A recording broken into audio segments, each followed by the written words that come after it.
We really appreciate your help, because the only way that we can be of help to the community is by your coming to events like this and your contributions. And our whole purpose with OPUS is to reach out to experiencers. OPUS works with people who have all kinds of unusual experiences. They may be psychic experiences or paranormal, ESP, clairvoyance, near-death experiences, UFO experiences, channeling, and anything of that kind, Kundalini experiences.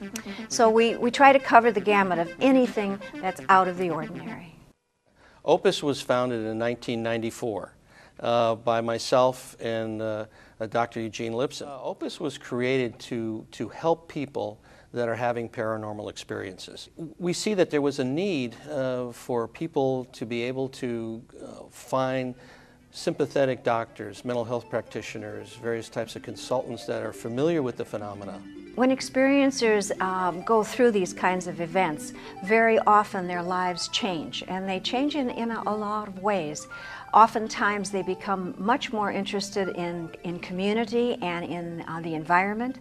They become more interested in health, and so they eat differently. It's as if when they have this kind of an experience, they are more interested in the well-being of the world. OPUS really serves as a bridge between different groups of people. The initial drive for it is that there is a problem. This affects people's lives. Whether you believe it's real or not, that's not part of the educational piece of it, but you have people who are impacted.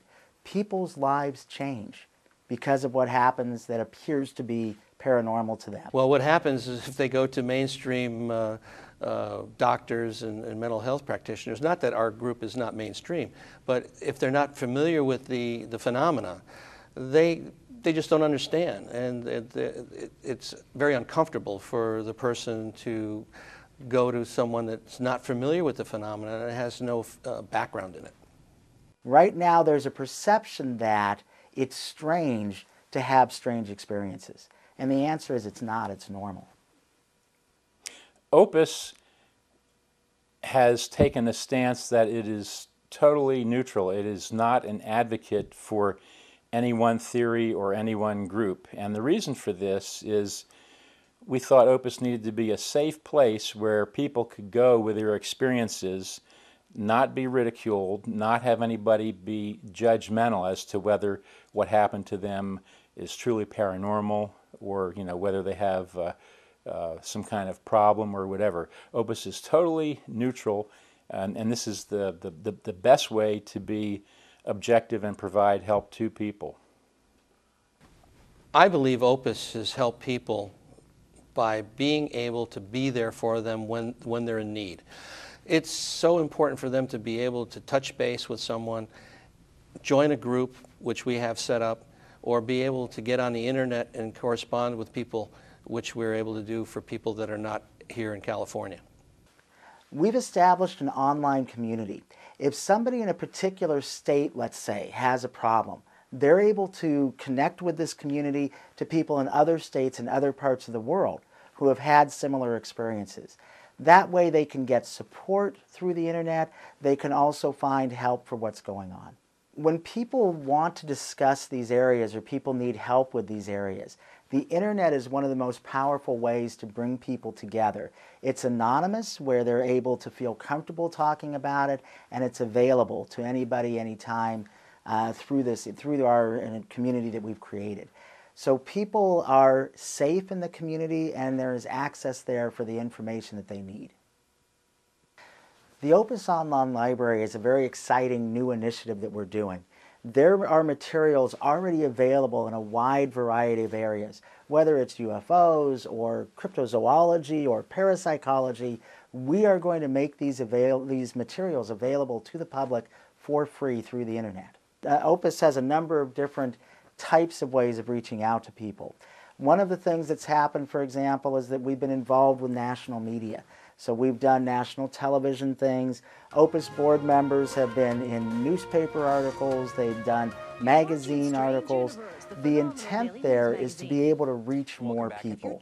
It's not publicity for OPUS in a sense of OPUS as itself needs to do something. It's that if you're out there, you very often feel isolated. You're afraid to bring up this information. So if you're aware that an organization exists that will listen to what you're saying, not have an agenda to take you to a particular place, that's one of the things we want to do is reach out. That can be done with live events. For example, we actually were able to present in a hospital to medical staff about an issue involved with alien abduction. We work all over the country with PEER, which is John Mack's organization. We work with Dr. David Jacobs' organization, with Leo Sprinkles, and many others to help people to find the kinds of people they need to give them the assistance that they need. So we get calls from all over, actually all over the Americas, from people who are in, especially from people who are in areas that have little acceptance or awareness of this problem. And so they go online and they find us, or they call an organization in their area and they give them our name. OPUS is very active in developing the website. We have some good people that are involved in that. We're also presently networking with other organizations around the country, so that we want to build the network so that we can help people all over the United States, not just in certain areas. People can be involved in the effort in many different ways. If someone is a therapist who wants to help people who are in these situations, OPUS can facilitate that happening.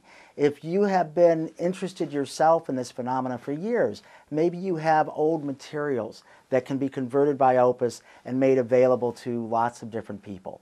You want to volunteer your time. There's a lot of different ways to do that. Whether it's helping us with putting something on, a conference on that people can see, helping us with the website, just helping us spread the word. If somebody is out there who needs help and doesn't know about us, that's a way that you can help us.